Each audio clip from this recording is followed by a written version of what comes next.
বাড়িতে এখন তো টেহা নাই লাগবো। হ্যাঁ হ্যাঁ আরেকটা যে ওই যে এটা নিচেরটা দুইটা কে কই নাকি না ওই যে উড়া উড়া 50 টাকা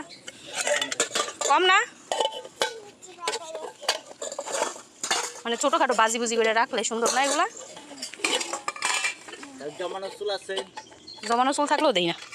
রাস্তাঘাটে ফালাই দিই দেই না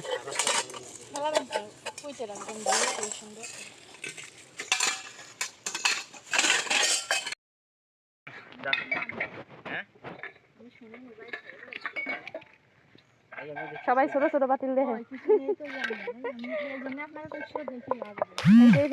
দেখতেছে আমার এরকম একটা পাতিল আছে দুধ জল দিই এই যেটা আপনার হাতেরটার মতো কি দিবেন এটা দিয়া এখন তুইয়া যান আবার আসেন বড় পাতিল দিন যান না আমি জিজ্ঞেস করিনি আবার আসেন তখন